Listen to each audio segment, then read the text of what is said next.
Hello guys, Sir Vertigo here, your friendly lore knight. Today, join me as I venture into the spooky dark land known as Yustelov. But before I go, I need to grab a lantern. Alright, let's head out. Eustolov, a decent-sized country tucked away between Belkzen and Numeria to the north of Absalom, is a beautiful, idyllic, haunted hellhole. Around 3000 AR, I'm sure it was a nice place to live. Scenic mountains, beautiful rivers, and lakes, it all has the appearances of a natural paradise. In 2361 AR, Soyvidia Ustav united Varisian wanderers into the country of Yustelov. Eustolov drove out the native orcs, the barbaric Kelid, and the Sarkonian inhabitants that lived there before. For 500 years, Yustelov was at a relative peace, but suffered from near constant feuding amongst the Varisian families. King Kaldamev decided to split the nation into 16 counties in 2862 AR and assigned each county to the various noble families. While each county's ruler possesses significant freedom, they in turn owe their allegiances to the Eustolov line. But in 3203 AR, the remains of the immortal warlord Tar-Baphon rose from the dead as the feared Whispering Tyrant, a Lich King of incredible power. Unknown to the first Varisian settlers, the remains of Tar-Baphon had been buried beneath Yustelov, poisoning the land for generations. The Whispering Tyrant quickly began raising vast armies of undead, and managed to win the armies of the orcs of Belkzen under his command. Between the two large armies and his own tactical genius and magical prowess, the Whispering Tyrant attacked an unprepared nation. In 3204, the wizard Sicaro leads an uprising into Carrion Hills, slaughtering thousands in the names of the Whispering Tyrant. 1 year later, Prince Ardurus II is slain in combat and falls by the Lich's hand. His undead-destroying blade Corpse-Light is lost forever. By 3206, King Ardurus, the last true king of Yustelov, is slain at the Battle of Dawnmarsh and raised by the Lich as the undead known as the Shrieking Sovereign.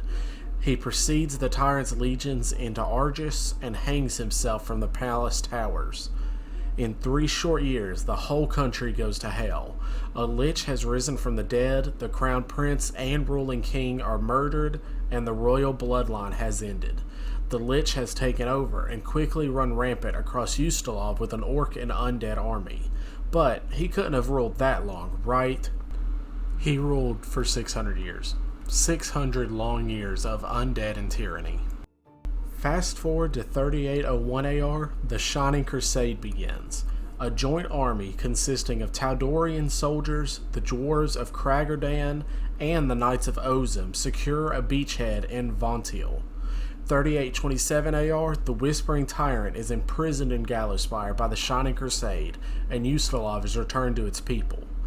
The Whispering Tyrant will remain trapped inside Gallowspire for the next 894 years.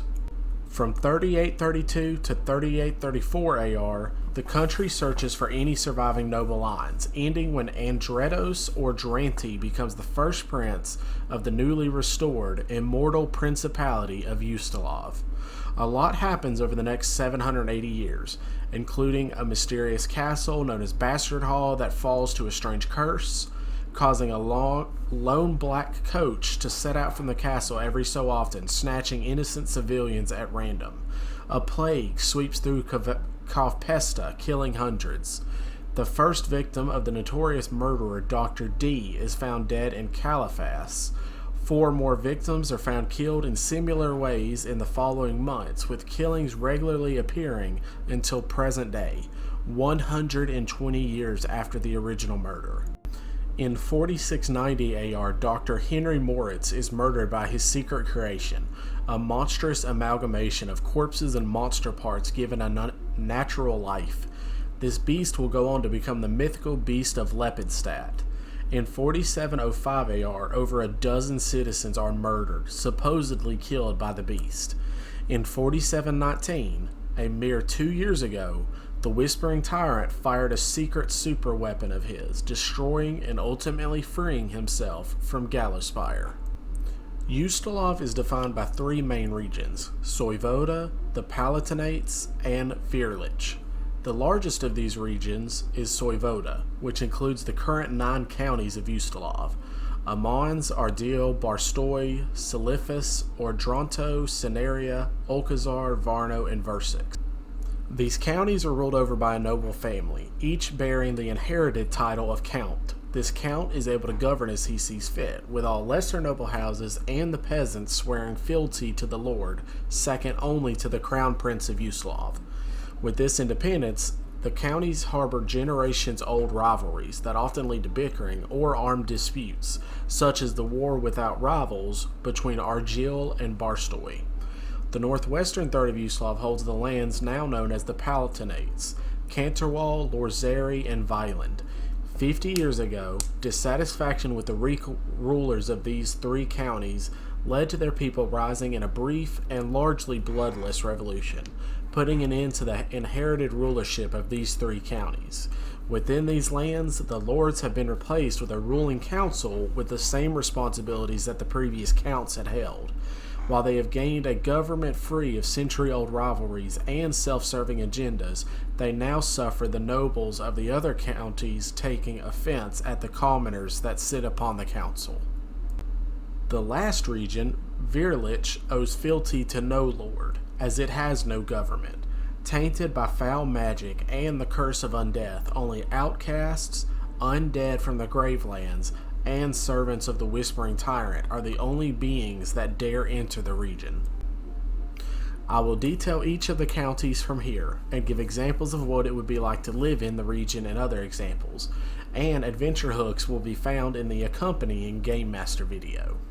First up is Amons. Amons served as one of the first battlegrounds against the Whispering Tyrant. After Goidlich and Virholt were quickly overwhelmed, their fierce horsemen held the undead at bay. Not for long, but more than long enough for many of their people to flee the undying horde. After his defeat, it eventually became the birthplace of the Pharasman Pentience, a belief that one must balance his or her actions through pain and the trials of life to add existential weight to one's soul when judged by Pharasma, the Lady of the Graves. Although mountains cover most of Amons, its infamous haunted vales hide a wide array of ecologies. Dense forests are most common, yet valley bogs, jagged scree, and beautiful depthless lakes can also be found throughout Amon. Kavpesta is the largest community in Amons, and a holy city for Pharasmans. Over the century, followers of Pharasma began construction of the Crypt Cathedral, which quickly became the largest church and monastery of Pharasma in Eustolov. However, despite the religious significance of this site, it was poorly suited for habitation. With land poorly suited to farming and a lake poisoned by minerals from the nearby mountain mines, the land is hard and unyielding. Deep caves litter the mountains nearby, and mine collapses are common, and mysterious disappearances are even more common.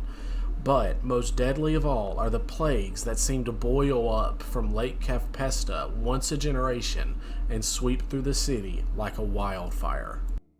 For 9 centuries, the Eustolov kings ruled from Ardil, but with the previous prince's final decree moving the nation's capital to Calyphus, Ardil has suffered from decades of withdrawal. Despite having much of the most fertile farmlands, Ardil is often encroached upon by its surrounding countries, and its borders are constantly changing. The previous capital cities of Ardus is a withered shadow of its former glory, with dark creatures moving into the homes that stand abandoned at the city edge. It isn't just Ardus that stands empty, though. Much of Ardil stands abandoned, neglected, or mismanaged. Poorly tended farms have attracted wolves from the Shutterwood, cougars from the mountains, and worse, all hiding in abandoned and crumbling homesteads. Barstoy has always been considered a wasted backwater portion of land that had few uses, but that all changed when Eric IX Neska, a member of the lesser Versex noble family, petitioned Prince Vladislav for administrator rights.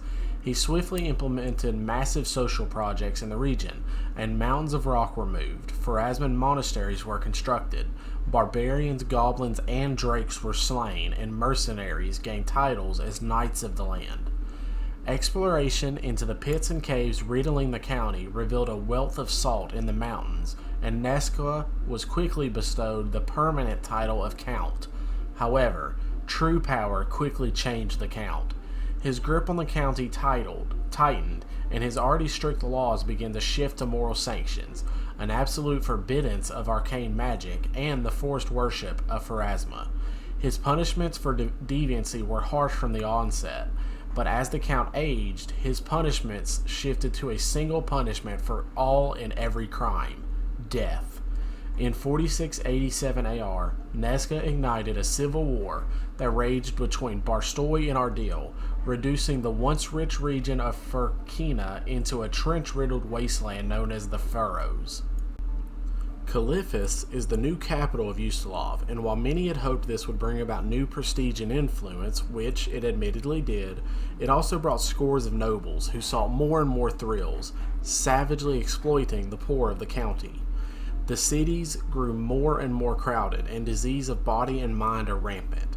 And, perhaps most threatening, even as the cities expand into the wilderness, long-slumbering horrors rise to a land unprepared for their awakening. The land itself is some of the most dramatic in Yustelov, sloping down from the rocky peaks of the Hungry Mountains through beautiful forests and fertile river counties to the rocky coast of Lake Incarthen and Avalon Bay. Much of the peasantry are fiercely superstitious, clinging to ideas of racial prejudices and peddled omens. Canterwall, once known as Tam Ravinia, has no love for its citizens. Despite centuries of the people pouring their blood, sweat, and tears into the land remains lethal. Orcs of nearby Belkson, mysterious creatures in the fog, or simply vanishing into the night are only a few ways that Canterwall will kill you.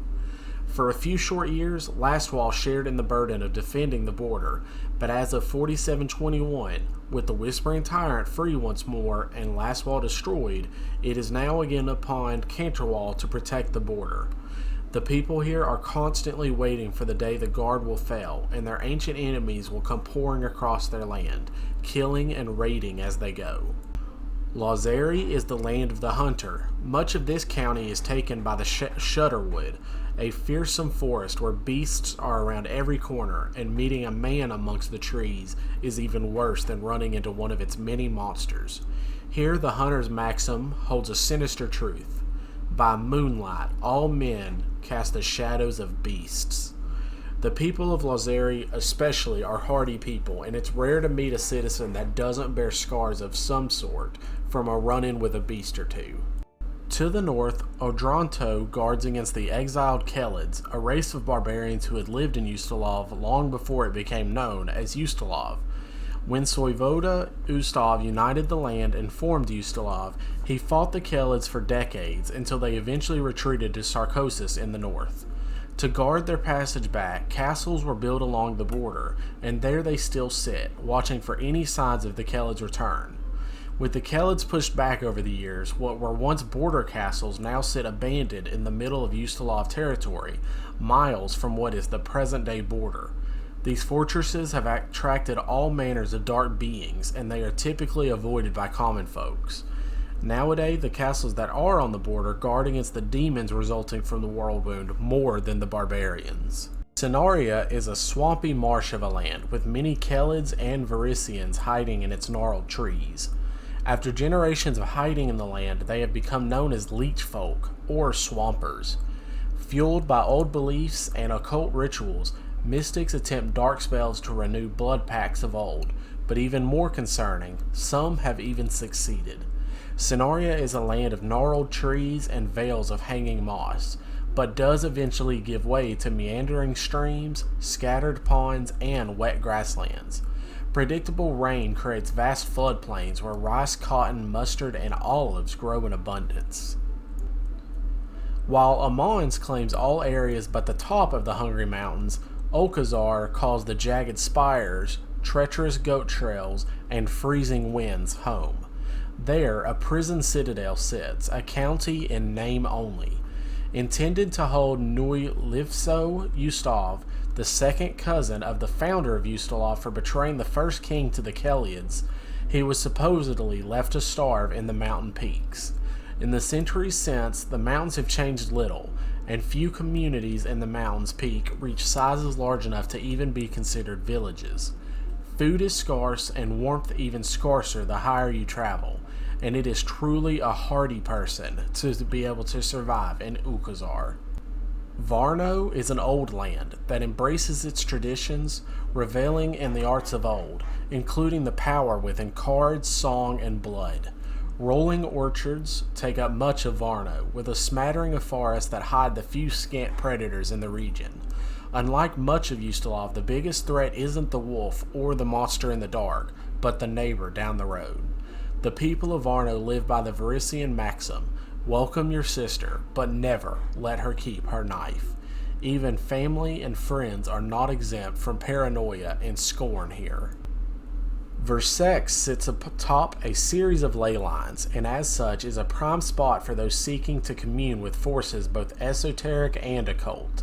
Yet these same ley lines make the walls between the planes weak, and an inexperienced mage could easily tear a hole in the fabric between planes, allowing sanity-shattering forces to enter Galarian. Despite rolling beautiful hills, the land is scarcely fit for farming due to most crops mutating as they grow, along with any farm animals. The animals that do grow in Versex fall victim to the phage, an affliction that leads to unnatural paleness, starved appearances, erratic violence, and horrifyingly deformed progeny.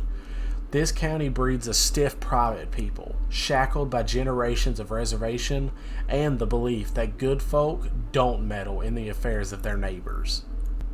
Vineland holds centuries worth of Kelid monuments, raised by barbaric druids and scarred priests in the distant past. While most of Vineland sees them as mere curiosities, scholars flock to the region to study anything they possibly can. This attraction was so great that they formed the prestigious University of Lepidstadt in 4422 AR, which has now earned renown across Avestan as a center of learning, especially in alchemy and medicine in the last few decades. Vineland is another rugged country, with steep mountains that give way to dense swamps and woodlands. Virlich is an undead wasteland in 4721 AR. Much of the county was abandoned when the Whispering Tyrant was imprisoned, and even in the years since, his forces prowl the land. Foul magic seems to give even the weather a malicious intent, with many tales of living dust storms or murderous lightning phantoms being visible from miles away. It is truly one of the most dangerous regions of Yustelov, and if anything does live here, it is not living willingly. Alright guys, I need to take a breath after that. After that marathon of a description for the region, let's look over the ruling body of Yustelov. Since its founding, Yustelov has been ruled by a single king, passed down from father to son, starting in 2361 AR all the way until 4674 AR. In 4674, the eunuch prince Vladislav or Dranti died with no obvious heir, but Milera Calyphus, his long-term partner, caused a scandal when she gave birth to a son that she claimed was the son of Vladislav. Shortly after this claim, Milera vanished under mysterious circumstances, and her son, Renus or Dranti, was raised by his aunt, Countess Carmilla Calyphus. Rumor has it that she has her eyes firmly set upon the throne as Renus reaches manhood, and darker rumors whisper that she is after the position of queen, willing to marry her own nephew to get it. Even with all the threats that Yustelov has within its borders, some of its most precarious threats are the hostile nations in nearly every direction. To the north is the Sarkoris Scar, a land infested with the remains of a demonic invading force. To the west, orcs live throughout the hold of Belkzen in densely packed settlements. The east holds Razmaran, a land held by a tyrant masquerading as a god, and Numerian, a land full of Kelid barbarians. Since Yustelov used to be Kelid lands, they're probably all too eager to reclaim Yustelov. The south used to be their only friendly nation in the form of Lastwall, but with the Whispering Tyrant's destruction of Lastwall a mere 2 years ago, This has left them stuck with the haunted wasteland of the Gravelands directly to their south. Besides the humans that take up much of Yustelov, due to the centuries-long presence of orc soldiers in Yustelov, half-orc bloodlines are not unheard of throughout the country. In much the same way, the constant struggle against the undead and dark magic has led to numerous sorcerer bloodlines popping up in the region. After centuries of abuse and exploitation by the Whispering Tyrant, Pharasma, who abhors the undead, is the chief deity of Yustelov. Desna, the goddess of travelers, is also a commonly worshipped deity, with a distant last place being Urgotha, the goddess of undeath. Alright guys, I hope this was enough info about Yustelov. I literally rewrote this video multiple times trying to cram in as much info as I could and keep the video short, but I instead split the video in two, and a Game Master video will come out following this one, hopefully on the same day. I hope you enjoyed. If I missed anything that represents Yustelov to you, please let me know in the comments. I have created a Discord you can join if you'd like to have a little more weight in your votes for future videos, or if you just want to hang out and chat about lore, please feel free to join it. I hope to see you there. If you liked this video, please subscribe, leave me a comment, let me know what I'm doing right, and let me know if I'm doing anything wrong. But guys, I really hope you enjoyed. If you did, try and pick up the Rule of Fear sourcebook. That's where almost all this information came from, but it has 68 pages to spread out all this info upon instead of 20 minutes or so of a video. But this is Sir Vertigo, guys, signing out.